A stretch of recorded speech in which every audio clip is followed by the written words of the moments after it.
morning, Gretchen. So let's start with that. You had a meeting with Joe Lieberman. He's an independent in Connecticut. He is not running for re-election. How important would it be for you to get Senator Lieberman's endorsement? I'd be honored to have his endorsement. Actually, we met several months ago, not just recently, because I actually talked to him about foreign policy, his views on Israel. It was very interesting to sit and spend for about an hour just chatting with him, kind of an informational meeting. I enjoyed it very much. What else was in your mind about why you wanted to give it another go? Honestly, because we're not any better off. The same things that propelled me into the race before.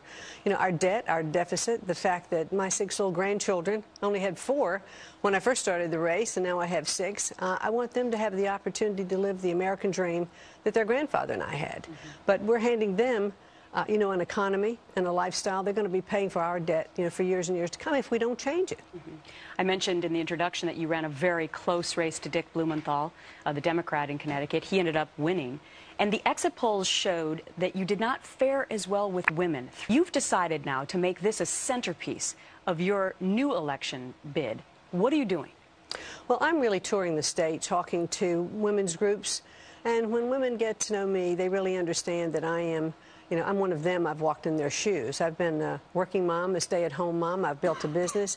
And women are concerned about the same issues that everyone is concerned with. They're concerned about jobs. They're concerned about whether or not they're going to lose their job. Their husband might lose his job.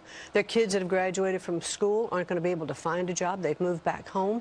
So women's issues are very much in line with all of the economic issues. They want jobs. They want the economy to turn around. They want the prices of food not to skyrocket, or gasoline. So they're really topics that are on the minds of everyone relative to our economy. The interesting thing to me was also looking at some of those exit polls. Some of the women couldn't get past you being an executive for wrestling, because I guess they equated that to some sort of violence. I mean, how... you were a very successful woman. I would think that that would be a plus. But how do you get away from the association with violence? Well, I think, WWE is about entertainment. And as women, really do get to know me, as I said, they understand, that I share the very same issues that they do, and are clearly just one of them. So you're wading into the political waters again as far as writing op-eds. You've written one about the super committee and the huge job that they have in front of them to try and cut $1.2 trillion in debt by November 23rd. What are your suggestions to them? Well, I can tell you my whole issue relative to the super committee was the fact that the professional politicians in Washington just weren't getting the job done.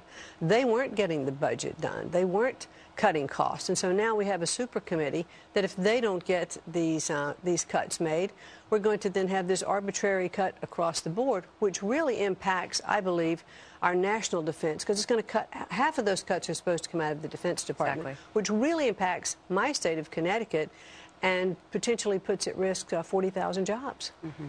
So what do you believe to be the #1 issue for you in the state of Connecticut? Is it creating jobs? It's the same in Connecticut that it is around the country. It is putting people back to work.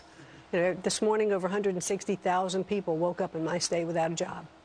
And they're worried because they don't know if more cuts are coming, and those that are in business are afraid to hire. It's the same story you're hearing. It's regulation, it's taxes, it's the uncertainty. So entrepreneurs aren't willing to take risks, and we need to put people back to work. Well, Linda McMahon's willing to take another risk. She's going to be going for Senate in the state of Connecticut for Joe Lieberman's seat. Great to see you, as always. Thank you.